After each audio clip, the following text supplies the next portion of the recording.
Room teams are getting going, getting the Trick Room set up, getting ready to be able to put their damage on the field. So yeah, as you say, Jamie, like lots of new toys for Alex to play with, and he's had so long to develop that playstyle, so long to develop the team and just tweak these little things behind the scenes, train his Pokemon just a little bit more optimally. So yeah, I mean, this is going to be a fantastic match. And if you're at home and you're thinking, hey, I want an example of how to play a Trick Room team, keep your eyes peeled on Alex. Yeah, Alex has got to be the standout, a hard Trick Room team player at this point. Really successful with just consistently using the same kind of team. Maybe those little tweaks here and there. Yes, we do have the new toy in that Ursaluna, but yeah, he's been so consistent with that team across multiple tournaments. I think the key thing here is that there is that weather war in that Pelipper and the Torkoal, so we'll have to keep an eye on that. So not going to be led with either Pokemon here. It is going to be, for Alex, a classic lead of Annihilate and also Trick Room Setter in that Hatterene, but facing down that Archaludon and Amoonguss. Most notably, the Amoonguss has too much health for Final Gambit to be able to knock it out in one by only a few hit points. So the Amoonguss is kind of safe in this situation, but Archaludon definitely isn't. I suppose the question for Yoel is whether he's willing to have the Amoonguss go down to such low hit points to take a Final Gambit, redirect it away from Archaludon with a Rage Powder, or if he needs it for later in the game to be a little bit higher HP so he can redirect things like the Ursaluna in the back that only has moves that target down one slot at a time. Yeah, here comes the Rage Powder from the Amoonguss so that it can keep that Archaludon safe from any close combats or Final Gambits. It does look like it is the Final Gambit into that opposing Amoonguss, but as we said, Amoonguss has a much higher base HP than Annihilate, is able to survive. Very low, but is able to survive. But Archaludon doesn't have Flash Cannon here. Snarl is still very nice. It's going to be able to reduce the special attack of that Hatterene, but Flash Cannon would have been able to threaten some very good damage here. But yeah, there goes that Trick Room that Alex does love to click. All in all, I think I prefer the Snarl in this situation. Yeah. If you do damage to the Hatterene and you don't knock it out, then you've got to deal with it at full power, whereas the Snarl kind of gives you a little bit of breathing room that you really need, especially now that you've got 4 turns of Trick Room to be able to go through. Now, usually Amoonguss in Trick Room is one of the slowest potential Pokemon on on both sides of the field, but Hatterene sits just below it, and it's able to launch out powerful expanding forces before the Amoonguss is going to be able to go for anything like a Spore. So that's something that Yoel's going to have to play around if he wants to position himself well in that game. You don't have to worry about it as much because of the Snarl, but with the Indeedee setting up the Psychic Terrain, no Rillaboom in sight to overwrite it, it's definitely on Yoel to be able to reposition and get his Pokemon into a spot where they can actually pressure things back. Like the fact that Alex brought the Indeedee in here, yes, the expanding force is now at full power, but you're not actually really threatening this Archaludon much at all. It's been true. You've got a Snarl on the Hatterene. Dazzling Gleam won't do too much now. Expanding Force is resisted. It's a very easy play to just go for a Protect on the Amoonguss, because that would easily be KO'd, and then the Archaludon wouldn't be threatened too much here. But yeah, Hatterene is just keeping herself safe here with a Protect in the face of the Amoonguss also going for that Protect. Yeah, I like that. Protect when your opponent is going to protect, and then just take a full advantage of it. But there's a Psychic coming out from the Indeedee. The Indeedee is not the attacker of choice on this dedicated Trick Room team. It doesn't do really any damage to this Assault Vest Archaludon, and you can just see how much the Snarl is going to make an impact here, dropping now the Indeedee special attack even further. Almost no damage coming out from Alex's side of the field. And yeah, you called it, Jamie. The Archaludon is sitting there nice and happy. Really, Alex needs to get that Ursaluna in on the board as quickly as possible. Yeah, assuming it is going to be the Ursaluna. If you brought Torkoal in the face of a Pelipper, that's not going to have a good time. So yeah, it's just really not threatening the damage here. And that was another turn of Trick Room stalled out with the Hatterene going for the Protect. Yes, you did catch the Amoonguss going for Protect, and now you can pretty safely go for an Expanding Force for the KO. But we saw how much the Psychic did in the Archaludon. Yes, the Expanding Force will be a bit stronger, but it's really not going to be much damage at all. Amoonguss getting some health back with its Regenerator ability, leaving the field in favor of Pelipper to come in and take those attacks, get the rain set up, maybe get that Archaladon going, get the electro shots going so that it can do a little bit more damage than the Snarl is doing at the moment. Helping hand, expanding force, not enough to even take that Pelipper down to its focus sash with the Snarl drop that it had before, and a body press there with Archaladon taking advantage of the defense boost that it just received from the expanding force. Yeah, choosing not to go for another Snarl there. That could have put the Hatterene at -2, and then it would have really not done much damage at all. The Dazzling Gleam coming out from the Hatterene there, not able to pick up the knockout on the Pelipper because expanding force would have definitely brought it down to its focus sash. But Archaladon is still it's been chipped. It's down to half. Definitely. Yeah, so you're doing some good damage, but this is the final turn of Trick Room, so you should be able to survive with both of your Pokemon here.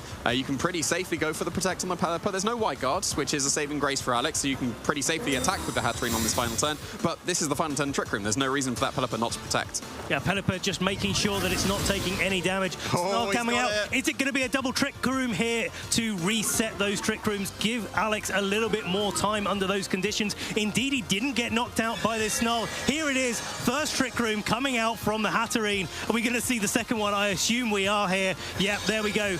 Trick Room going off and coming back online again. No longer one turn of Trick Room remaining, all 4 instead. Yeah, I said no reason to not protect there. There's a huge reason. Yeah, a big old reason. Massive reason not to protect there, because if that Pelipper would have just attacked, that's a KO, and it's just a reversal of Trick Room and then not a resetting of Trick Room. So that would have put Yoel pretty much in the driving seat and would have almost certainly taken this game. But now there are 4 turns of Trick Room remaining rather than 0.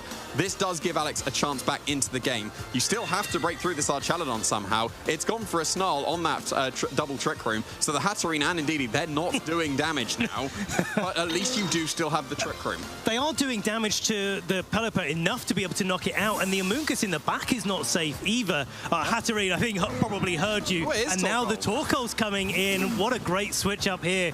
Taking away the Archaladon's ability to go for Electro Shot, taking away the Pelipper's Weather Ball going for a Water type, but Pelipper heard the Torkoal coming for. Do you know what? I need to just take a break, guys. Amoonguss coming back in, taking a Psychic for its troubles, and not enough. The Snarls were enough to make sure that the Amoonguss wasn't getting KO'd. Yoel not falling for it and going for a body press instead of locking the Archaladon into an Electro Shot. Yeah, and I think going for the Snarl there would have actually been not ideal for Yoel, because you would have KO'd the Indeedee and you'd have got that switch in to the Hatterene that would no longer be Snarl. And here are some actually pretty strong expanding forces now. But the very key thing there was that the Pelipper was switched out that turn as the Torkoal switched in. So at any point you can bring in the Pelipper, overwrite that Sun, and it shouldn't be able to pick up the knockout on that Archaladon. Probably not. Like, it's taken the body press chip damage, so the Eruption's not going to do it now. The alternative is Weather Ball, and if the Pelipper switches in, then suddenly the Weather Ball is a Water type attack, so that also will not do much damage to that opposing Archaladon. Indeedee switching out here, and I really like that because the Psychic terrain is not looking long to be left on the field. Hatterene switching in its favor with its Magic Bounce ability. It would be able to bounce back a Spore, and yeah, the Spore coming out here into that Magic Bounce. Hatterene is going to go right back to the Amoonguss, which is not going to be affected because, of course, it is a Grass type, and what looked like another Snarl coming out here. So a great call there for Yoel, just making sure, even though that Hatterene reset those drops from before, it's kind of got them back again. Yeah, and now with that -1 on the Hatterene, and well, is that going to be in range of Dazzling Gleam into Eruption or Weather Ball? I'm not sure it will be,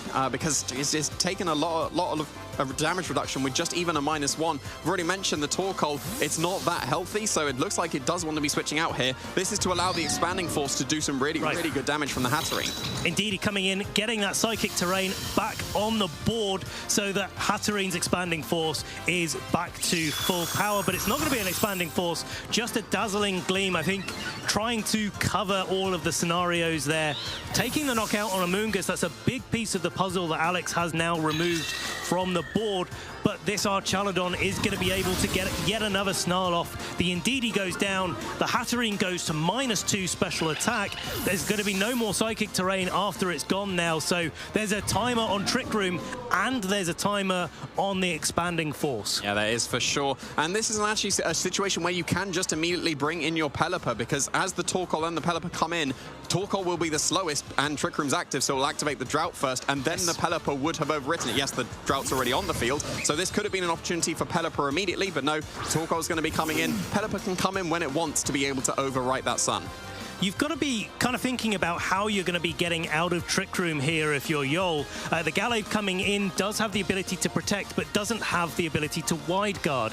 You called that out earlier, Jamie, and that's going to be a really big deal for this game. Gallade came in wide guard right now. It would be able to just use it until the end of Trick Room and not really worry too much about what was on the board. But Yoel has to be careful here. You know, you can turn off the Torkoal's Eruption doing lots and lots of damage. And is that a forfeit? It looks like it was a forfeit there. The Pelipper being able to overwrite the Sun, and also the Hatterene being at -2, the Gallade's going to be able to shrug off those attacks, and it would just be able to pick up a knockout with a Psycho Cut into basically either Pokemon. So yeah, Alex seeing the writing on the wall there, it does seem like Yoel is going to be able to take this first game. And a really nice way that he took it as well. It's not often that you see these dedicated Trick Room teams be power controlled in the way that Yoel was doing. And I think that's when you're looking at going from game 1 to game 2 adaptations, what does Alex actually really need to do? Ursaluna.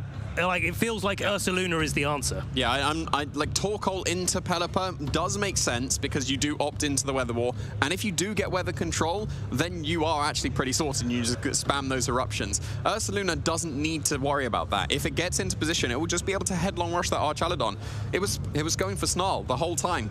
As soon as the Annihilate was taken care of, the rest of the team is special. Yeah. So it's just being able to reduce that damage.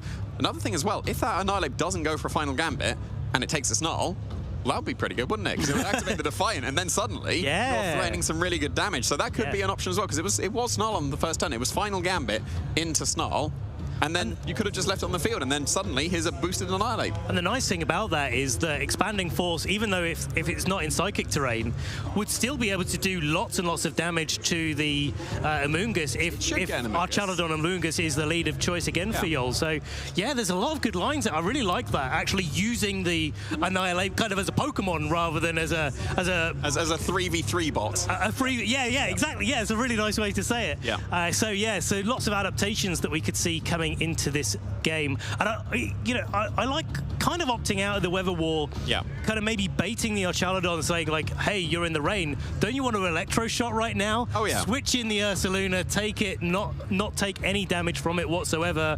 Then on that turn that you switch in, the Flame Orb activates, you've got the Ursaluna set up really, really quickly, and then you can just go on the offensive or take advantage of your opponent's defensive play and go for a substitute. Yeah, there's definitely still options for Alex. It does look like Yoel was in control of that first game after losing the Annihilate, just being able to spam Snarl here. But it is a switch up from Alex, going with that Indeedee and Hatterene, but still a mix-up coming out from Yoel as well. That's a Gallade led next to the Archaludon this time. Yeah, and that's going to be quite interesting to see how that really shakes up. I'm just having a little look behind the scenes at this Gallade, because it does have the opportunity to go for Trick Room. So there's opportunity for 1, 2, 3, or 0 Trick Rooms to go up this turn, and depending on whether it's an odd or even number will depend on whether or not we're going to be ending up in Trick Room this turn. But if not, the Gallade is now boosted up by the Psychic terrain. Its Psycho Cut's going to be doing lots of damage, even though both of the Pokemon on Alex's side do resist it.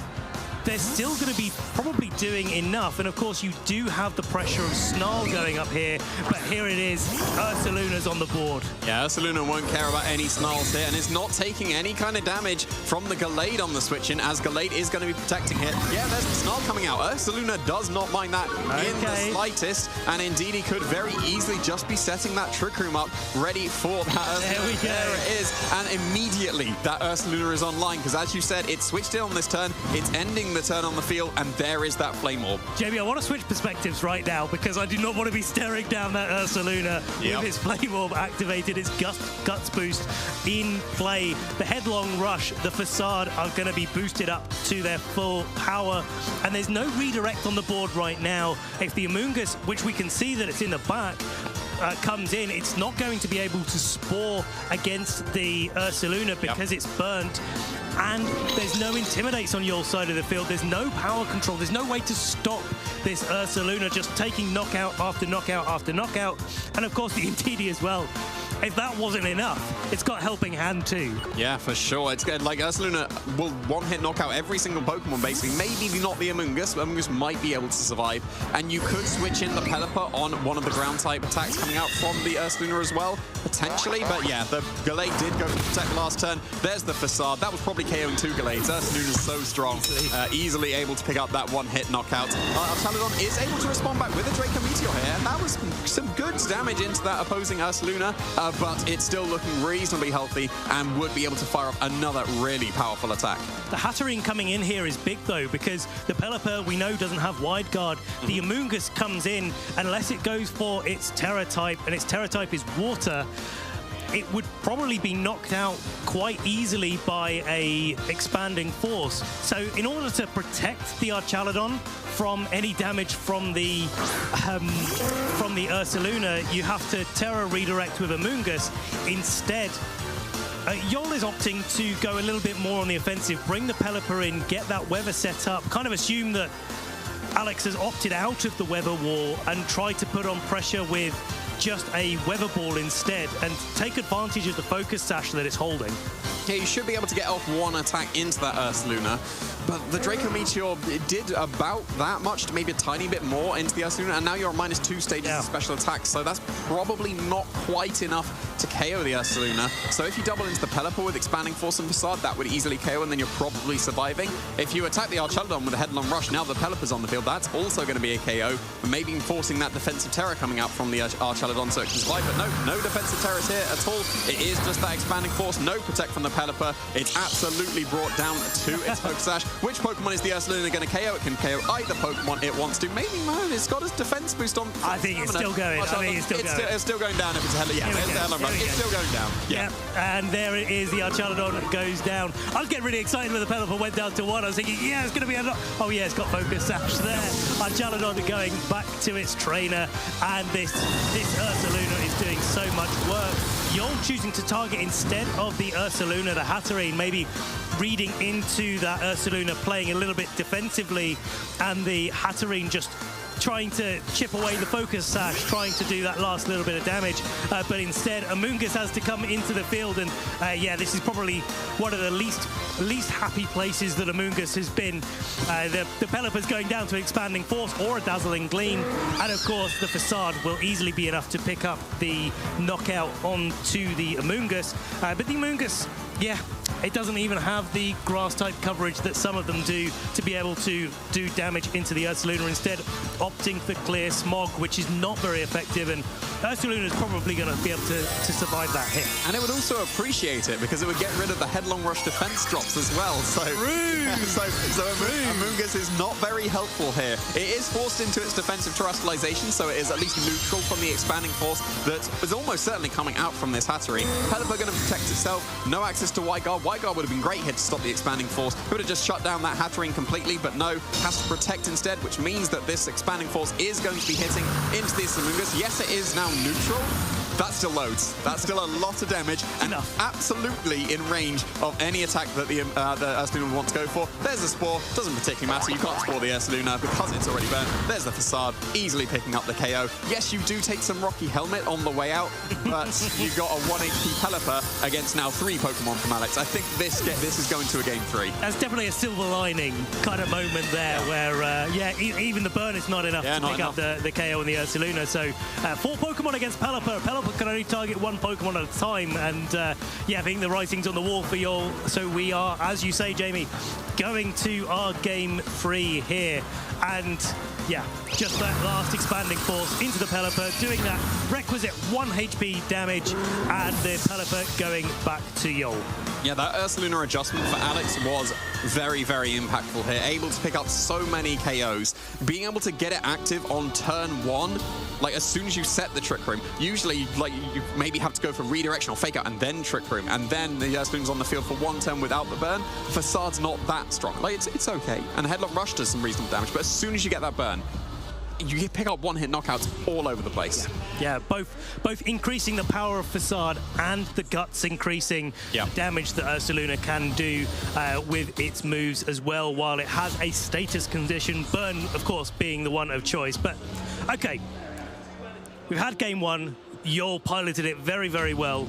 Alex made an adjustment in game 2. Jamie, what are you thinking here going into game 3? How do Yoel and Alex need to react to what they've seen so far? Well, I don't think Yoel can be passive on that turn 1. He protected the Glade on that turn 1. That's definitely an opportunity for you to just go on the offensive, maybe get some really good damage into the Ndidi with Sacred Sword. If you went for Sacred Sword into the Hatterene, that would have won the game on the spot because the Ursaluna switched in. But obviously, that's an incredibly risky play to make into a quad resistance of fighting. But, you know, like the Glade, it didn't need to be passive. It could have just clicked Trick Room as well, and then it would have reversed the Trick Room, and then suddenly we're still at the same move order. But here's the Ursaluna that now you kind of need to follow me with the Ndidi, or maybe you protect and Trick Room, but suddenly here's the double up into the Ndidi and it's KO. So yeah, don't be passive on the turn 1. You're in control of the speed on that first turn. Alex wants to be setting Trick Room. You can do what you want on that first turn. Protect is probably not what you want to be doing. If you were Alex in this situation, let's say the leads are the same in game 3. If you were Alex in that situation, would you switch out the Hatterene to Ursaluna again? Oh, there is absolutely that mind game. Like, it could easily be, well, the Hatterene clicks Trick Room and the Ndidi switches into the Ursaluna, and here's the Sacred Sword into the Hatterene, and it does, like, no damage. And then Trick Room is still set up again. Like, there's always going to be that mind game. And so hard. This kind of, like, hard Trick Room team, as we always call it, does offer those mind games. There's usually not a safe path into, well, here is how I stop Trick Room, because suddenly, like we saw, like spamming Snarl, Hatterene and Ndidi as a lead, spam Snarl. That's really good because, yes, they will set Trick Room, but they're not very strong. But suddenly here's Ursaluna on turn 1. But then at the same time, you could have just Sacred Sword of the Hatterene. I say just. It's an incredibly risky play to make. Obviously you should Sacred Sword the quad resistance. But so there are always going to be these mind games going into here. But Ndidi and Alex, this is the classic from Alex. He led this so much in Regulation E and has now switched it up to that Annihilate and the Ndidi. Well, there's a switch up as well for Yoel, bringing the Tsarina in as well next to our Chaladon. And I do think this Tsarina is answering the question of, 1, how do I do damage? But 2, in this spot, it does offer the taunt, and that's something that Alex is going to have to be really paying attention to. It almost locks the final Gambit targeting into that Tsarina, but it can protect itself. And so you've got to play this kind of game. It's like, well, if I don't go for the taunt, then the Ndidi's almost certainly going to be setting up Trick Room this turn. If I do go for the taunt, I'm risking the final Gambit play. And Trick Room's still probably going up in that scenario. So I do think the safest play is to try to protect, do a little bit of damage to that Annihilate, and force Alex to choose a little bit more. Oh, he didn't go for the Tsarina, though. He has KO'd that Archaladon on turn 1. And the Tsarina, we've already gotten a sneak preview of what's going to happen here. Fantastic play from Alex, because here comes the taunt to stop Trick Room. But no, here comes the magic bounce to taunt your taunt. You can no longer taunt that's so good. Fantastic. That is so good. Coming out from Alex. It made so much sense to, well, final Gambit, I'll stop the taunt, and here's Trick Room. Like, I'll accept obviously.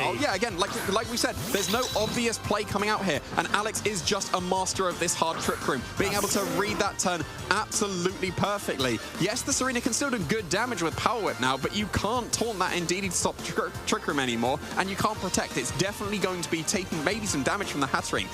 Are you strong enough to be able to KO the Pelipper with the Pelipper and Tsarina into the Ndidi? Because if you are, you can at least force the Follow Me into the Trick Room. But but then the Ndidi goes down, and you've got another Trick Room attacker coming back. So that would be perfectly fine. Yeah, if Torkoal's in the back, which it could be. It could be. With that targeting as well, if the Archaladon is the key threat that Alex wanted to remove from play, then yeah, maybe it's not the Ursaluna in the back. Maybe there's another adaptation here. We'll have to see as the Pelipper is going for its Terra Stella in this game. I think, is this the first Terra we've seen in this match? I think it might have been, actually, yeah. That's very uncommon in these regulations, Going for Terra Stella, like the combination, it's Follow Me. It's a Follow Me in Trick Room, of course it is. That's a very classic thing. Absolutely. But Pelipper going for its Terra Stella, this will KO. This combination of now Terra Stella boosted, Weather Ball into Ndidi, and also Power, this will KO Ndidi. That did Ooh, that is so much more than I expected. Well, I mean, if that had picked up the KO, this power whip would have gone into the battery. That was close, yeah. That was very, very close there. Yeah. But yeah, the Indeedee goes down. Power whip hits its mark. I know you're always happy to see those inaccurate moves actually connecting with their targets. Trick Room, of course, is going up, and then we will see how Alex has prepared for this matchup. The last two Pokemon that Alex has available are indeed Ursaluna and Hatterene.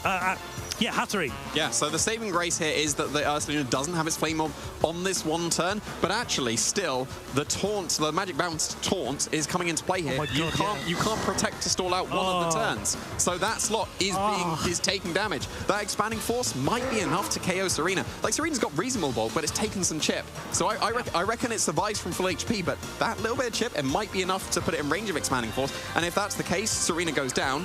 And if you switch in a Pokemon, well, you're not going to be able to take an Expanding Force very comfortably. Your only resist is gone now. The Archarodon was KO'd on turn 1, so nothing wants to switch into this Expanding Force. So yes, even though the Ursaluna, it's not burned at the moment, the combination of Facade and Expanding Force would KO the Pelipper, and it might still be strong enough to KO this Serena here. Yes, here is the Expanding Force, and Serena, yep, there it goes. It's gone. It's gone. Doesn't matter about the Flame Orb. 1 HP, you can do that much damage without a burn. I think he's going to manage it, just as long as he's clicked Facade instead of Headlong Rush. That's the only way that this could have gone wrong for Alex here. Here it is, the Facade into Pelipper. 2 knockouts on this turn. Yoel with only 1 Pokemon in the back. We've seen a preview of it, and I'm sure in just a moment Alex will be very happy to see that the last Pokemon that Yoel has available to him in this match is, of course, that Amoonguss, which only has Clear Smog as a damaging move. It's not going to cut it, Jamie. It's not, no. It's not. No. Like, normally you bring Amoonguss to be able to counter Trick Room. Not in this case. This is high-level analysis here. It's like, no. No. Game over. Alex wins round 4. Poor Amoonguss. Poor Amoonguss. Yeah, you know what? I like Amoonguss. I don't know what your actual feelings on Amoonguss are, JB, but I like it. I think it's a solid Pokemon. It's a cute little mushroom. Yeah. We gotta give it props, but we've also got to give props to Alex for the way that he played. Let's not forget game 1 and game 2, but like game 3, absolute, just